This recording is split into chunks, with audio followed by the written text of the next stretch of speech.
유유상종이라는 말이 있습니다. 뭐 생각이나 어떤 성향이나 또 의지가 같은 그런 사람들끼리 모인다는 의미입니다. 그러니까 악한 생각을 가진 사람들은 악한 사람들끼리 모이게 되고, 선한 생각을 가진 사람들은 또 선한 사람들끼리 모이게 마련입니다. 이건 이제 자석에 이렇게 쇳가루를 뿌려 놓으면 생기는 모양을 이제 사진으로 이렇게 만들어 놓은 건데요. 어렸을 때 저희는 이제 자석이 뭐 흔하지를 않았었잖아요. 그래서 자전거 고장난 거 거기 발전기 쥐어뜯어가지고 그 안에 시커먼 거 이만한 거 그 막대기까지 달려있는 자석 가지고 모래 속에다 이렇게 휘저으면 시커먼 가루가 이제 잔뜩 끌려 올라오죠. 그것을 이제 쇳가루라고 그렇게 했었는데, 그 많은 흙 속에서 이 자석에 쇳가루들만 붙어 나오는 겁니다.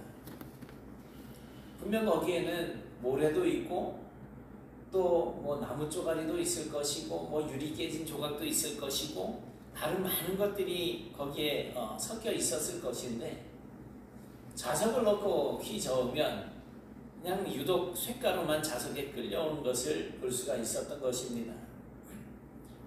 우리는 이 세상에 살고 있지만 세상에 속하지 않고 예수 그리스도께로 끌려서 그리스도께 속해 있기 때문에 사람들은 우리를 보고 그리스도인이라고 하면서 자기들과 구분을 짓습니다.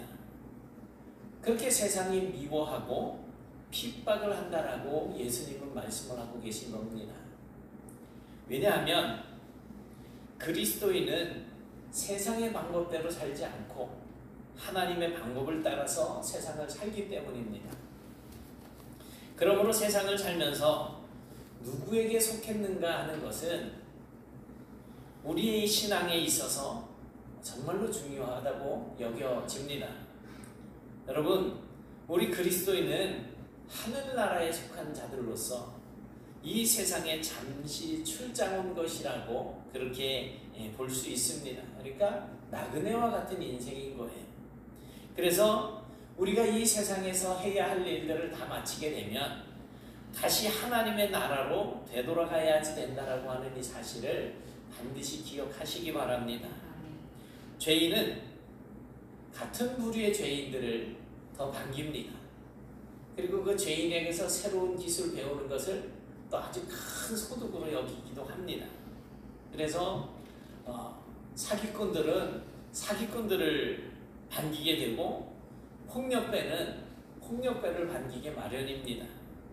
폭력배들은 사기꾼들을 아주 그냥 괴롭히는 그런 모습들도 볼 수가 있어요. 그러니 세상이 우리를 볼 때 자기들과는 다른 방식으로 살려고 하는 우리를 미워하는 것은 당연합니다. 사기치려고 하는 사람들한테 그렇게 살면 안 된다라고 이야기하잖아요. 폭력을 쓰려고 하는 사람들한테 폭력을 쓰면 안 된다라고 이야기를 하잖아요. 그러니 미워할 수밖에 없습니다. 그래서 교회를 다니면서 예수를 믿는다라고 이야기는 하지만 적당하게 세상과 보조를 맞추면서 그저 구분 없이 그렇게 살아가는 사람들에게는 큰 핍박이 오지 않습니다.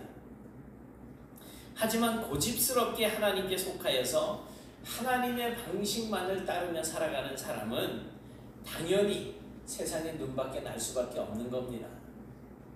그러나 그럴지라도 우리는 우리의 소속을 분명히 해야지 될 것입니다.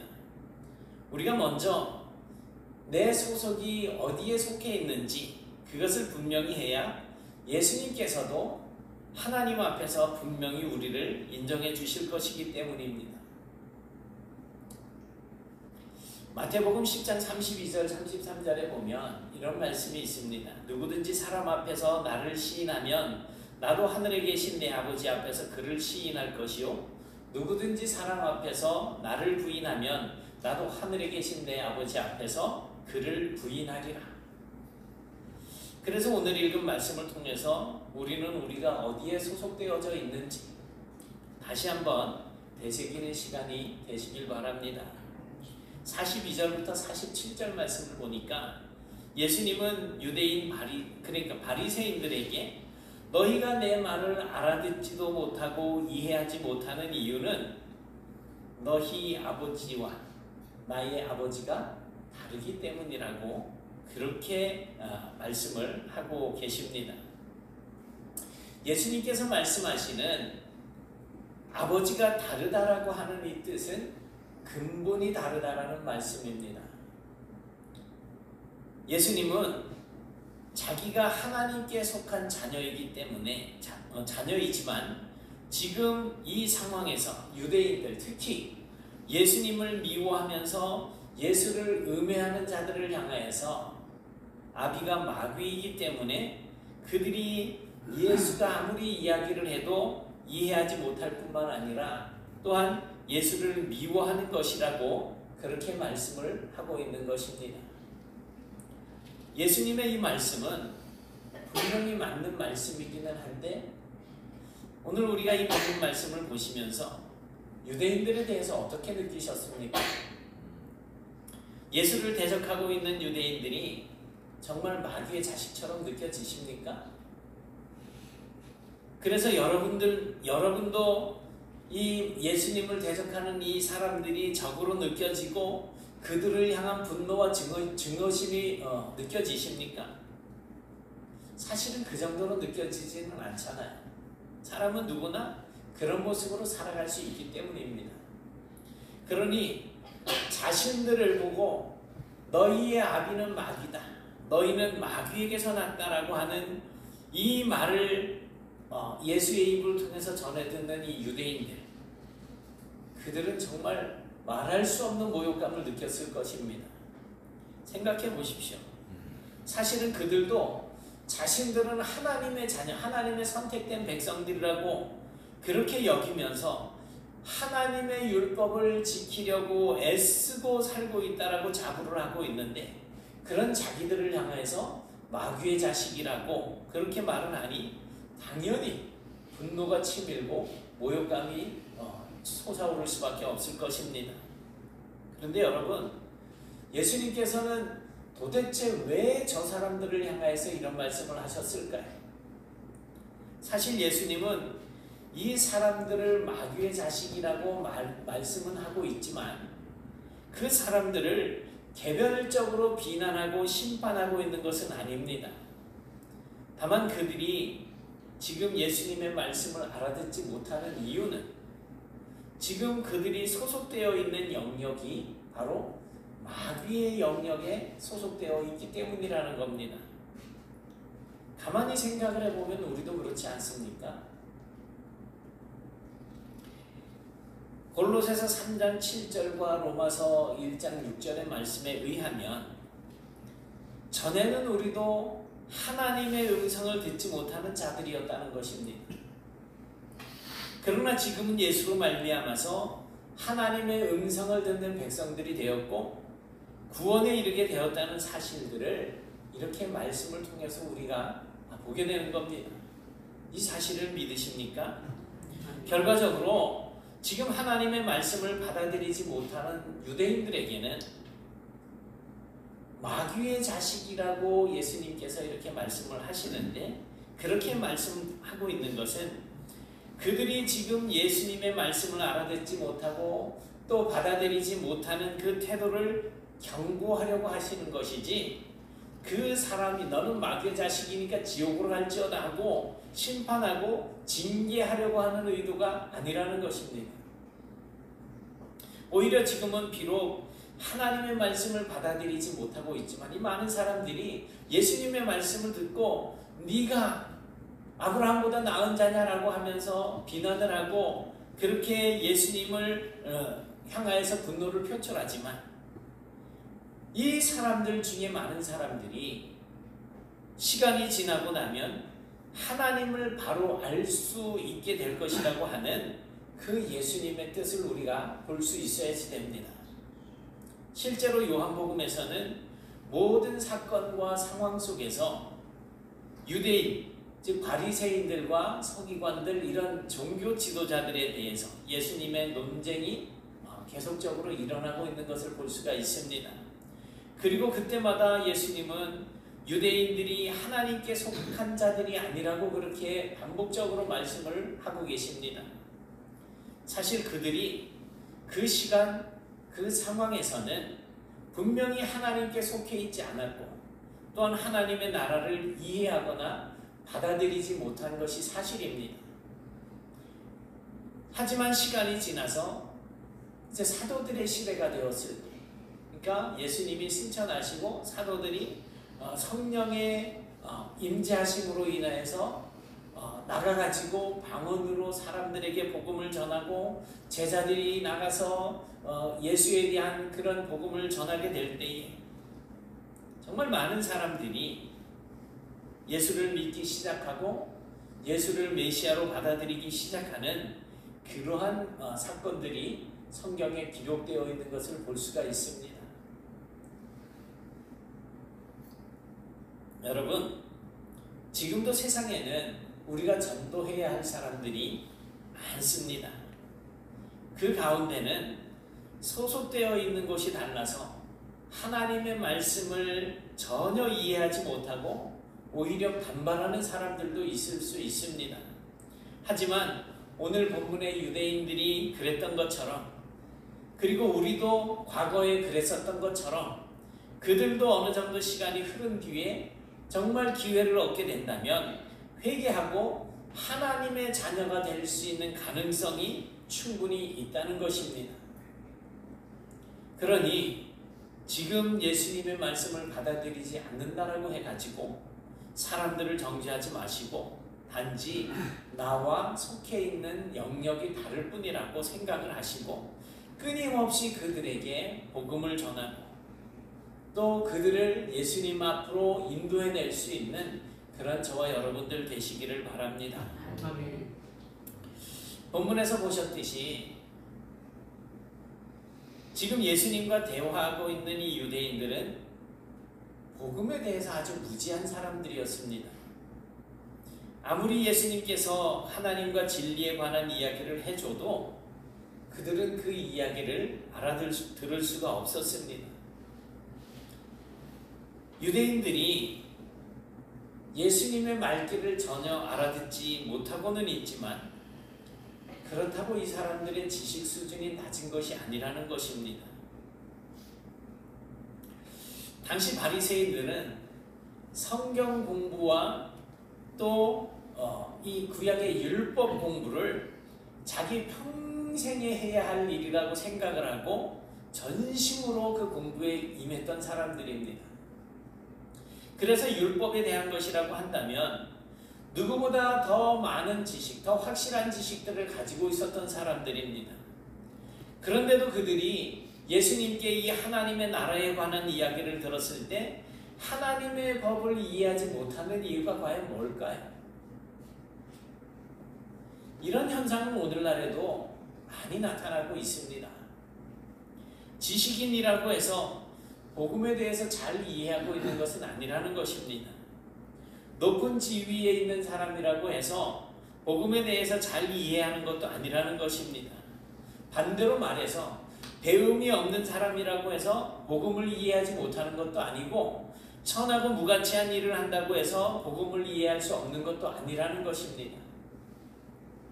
오히려 교만하고 목이 곧은 사람은 아무리 높은 지혜와 지식을 갖고 있어도 하나님의 나라를 이해할 수 없고 아무리 무식하다 해도 하나님을 사랑하고 경외하는 마음을 가지고 있다면 충분히 하나님의 나라를 알 수가 있다는 것입니다. 결국 사람이 복음을 이해할 수 있는 것도 첫째로는 하나님의 은혜가 있어야지 가능한 일이고요. 둘째로는 하나님과 구원의 복음에 대한 삶의 체험을 통해서도 이해할 수가 있게 되는 것입니다. 여러분들이 지금 이 자리에 나와서 앉아있는 동안에 내가 예수 그리스도를 만난 그 삶의 신앙의 체험들이 있다고 한다면 아무리 실망하고 좌절하는 가운데라고 할지라도 결국 하나님을 거부하거나 부인하지는 못하게 될 거예요. 제가 고등학교 때 어느 순간인가 이제 신학교에 대한 막연한 생각을 가지고 있었어요. 저희는 이제 그 고암교회가 뭐 전도사들이 사역하던 그런 교회가 아니었기 때문에 이제 목사님에게만 성경을 의존하는 그러한 시절을 보냈었어요. 더군다나 저는 고등학교 1학년 때 고암교회를 나갔기 때문에 뭐 신학이라고 하는 것은 머리에 상상도 할 수 없었는데 고등학교 3학년 때 어느 날 갑자기 학교 그 무슨 진학지 같은 거 있잖아요. 진학 해가지고 뭐 대학도 막 나오고 그러는데 다른 학교는 안 보이고 신학교만 보이는 거예요. 근데 그 신학대학을 어떻게 가야 되는지도 모르는 거예요, 저는.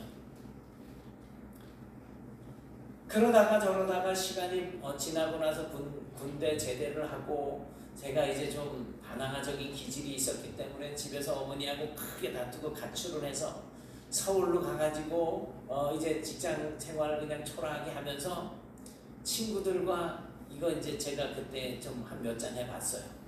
취하지 않는 체질인 걸 그때 알았어요. 그런데 하면서도 내가 지금 이런 생활을 하고 있지만 내가 예수님을 부인할 수 없다. 그건 너희들이 알지 않느냐. 제가 이제 신학적으로 경험한 것들에 대해서 많은 이야기들을 친구들한테 해줬거든요.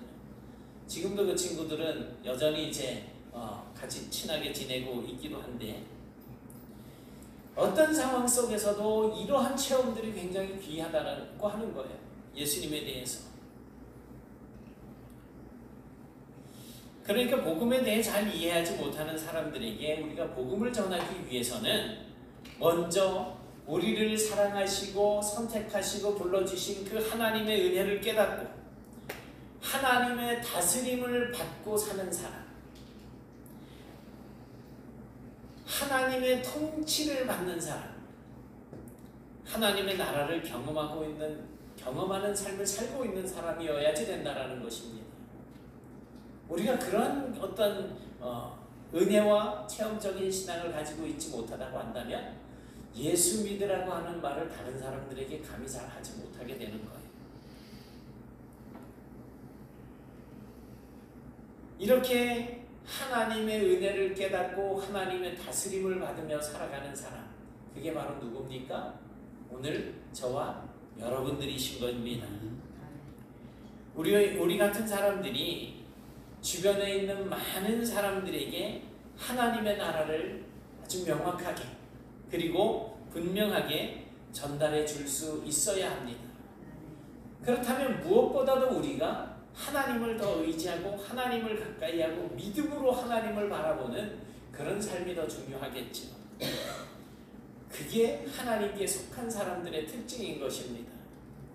여러분, 오늘 본문의 제일 마지막 부분에서 유대인들이 예수님께 너는 너를 누구라고 하느냐? 라고 하는 질문을 던지는 장면을 보게 됩니다. 유대인들이 예수님과 아무리 이야기를 해도 자신들과는 분명히 다른 존재라고 하는 사실을 알게 되었습니다. 예수는 정말 자신들의 머리로는 이해할 수가 없는 그러한 인물이었고 그가 이야기하는 모든 이야기들은 전혀 다른 나라의 이야기처럼 들려왔던 것입니다. 그런데 지금 우리 주변에도 이런 사람들이 있습니다.